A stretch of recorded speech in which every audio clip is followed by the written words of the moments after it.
Today we have some very special news for you. Yoda's origins have always been something shrouded in deep mystery in Star Wars lore. And we aren't just talking about his planet of origin. Yoda's earliest years in the Jedi Order have almost been completely unexplored. Long ago, the original concept for The Force Unleashed 2 would have probably delved into Yoda and his origins, showing Yoda's struggle in containing his awesome power. But at the present moment, our knowledge on the Grandmaster's training years is extremely minimal. For the longest time, the only thing we had to go off of was a very suspect Legends lead about a mysterious Jedi Master by the name of Nikada Del Gormo. This Nikada Del Gormo was supposedly Yoda's very first Jedi Master, and the one who inducted him formally into the Jedi Order. Well, my friends, this legend is no longer that of myth. As the novel Mace Windu: The Glass Abyss, which was released on the 15th of October, Nikada Del Gormo is now officially Star Wars canon, along with Yoda's master. So join us as we break down one of the strangest holocrons in our archives and talk all about Yoda's very first Jedi Master, and now what canon says about the Jedi. Nikada Del Gormo is from a serpentine type species. The species is known as the Hysalarians. They were bluish in hue and had a long snake-like lower body along with 4 arms. This was similar to the species of Oporancisis, who sat upon the High Council, but unlike the council member, Nikada's species was hairless, and they had all but 4 black eyes that protruded out from either side of their head, flanking a flat, elongated face with a small mouth.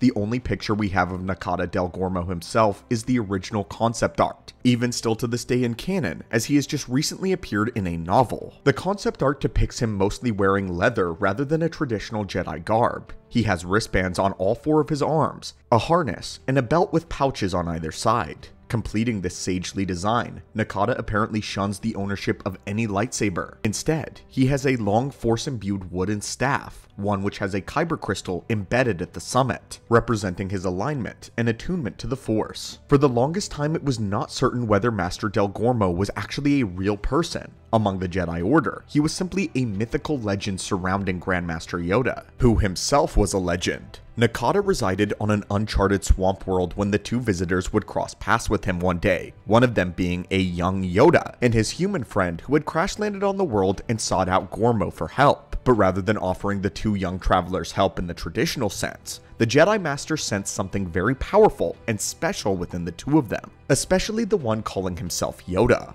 While it is not explicitly said, I would love to believe that Nikada Del Gormo had a vision of the Force about Yoda finding him there, so the Jedi was awaiting the 2 of them before their arrival. Nikada would inform them that they were both Force sensitive and offered to train them personally as his own Jedi Padawans. This was supposedly where the legend of Grandmaster Yoda in his story begins, as Yoda would agree to be trained by the mysterious sage. The story then has a time jump with an unknown amount of time passing, as the 2 would train under the Jedi Master, who gave them a full rundown of the nature of the living and the cosmic force, its relationship and connectivity to the galaxy around them. By the time the 2 of them left this swampy world, they had more experience and knowledge in the Force than most Jedi Masters did. Soon, a Republic starship would answer the distress call and land on the world, and it would be there where Yoda would finally depart, saying goodbye to their Jedi Master, as the 2 friends also said goodbye to one another. Yoda had decided to continue his training as a Jedi, where he would study under several Jedi Masters in the years that would follow, but it was always Nikada that began his training, always his first Jedi Master. The dates of all these events have been lost to time until now, so according to Star Wars canon, we actually have some concrete dates of when this could have happened, which is the year 796 BBY. This finally gives us a good idea of when Yoda began training as a Jedi. In the Mace Windu novel, Mace Windu enters Yoda's quarters to speak with him. Upon stepping inside, he catches the Grandmaster while he is meditating. Among Yoda's very few possessions, in front of Yoda floating in the air is a small sculpture of the Hysalia system made of sand. In his mind, Windu recognizes the system, thinking back to the rumor about Nikada Del Gormo having been the one to induct Yoda into the Jedi Order centuries earlier. Yoda, of course, does not address the sculpture in any verbal way, other than to use the Force then to melt it to sand and only to reform it into an Alranian rose. In pure Yoda fashion, he is a simple and a mysterious figure, never one to reveal exactly what he is thinking.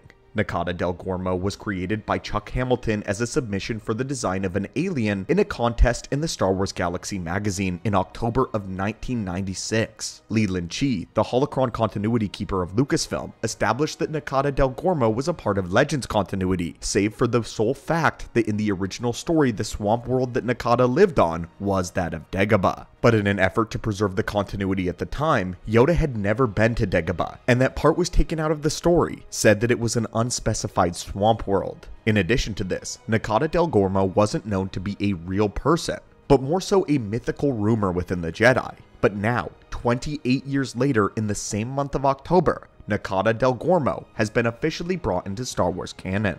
I am a huge fan of his design. It visually leaves a lot for our imagination, just like Yoda. The fact that he doesn't wear Jedi robes, or live at the Jedi Temple, or even carry a lightsaber of his own. This all tells us pretty clearly that for one reason or another, Yoda's very own Jedi Master had taken upon himself a self-imposed exile. But strangely, he is still very much a part of the Jedi way. He trained Yoda and his friends in the ways of the Force and also that of the Jedi Code. Yoda himself was inspired to dedicate his entire life to the Order upon leaving this single swamp world because of this single Jedi. Clearly, Nikada Del Gormo does not have an issue with the Jedi, but perhaps decided to step away for personal reasons. Another thing that is curious is his staff. I really like the design of it. It gives him a very wizard-like appearance, especially with his kyber crystal positioned at the very top. The decision of Del Gormo's part to discard a lightsaber tells us that he wishes for the kyber crystal to remain a part of the natural world, the natural order. Since the Jedi Master's wooden staff, with the crystal a part of the wood itself, it is as if it is connected to a tree, therefore in full motion with the living and the cosmic force. It is also telling that if he is hiding out on Dagobah, perhaps he is hiding away from something or someone, or perhaps has ventured there as his own student would centuries later, to discover some sort of darker truth about himself, to become more enlightened, more connected to the galaxy around him. I absolutely love Jedi whose exact alignment is never specified completely.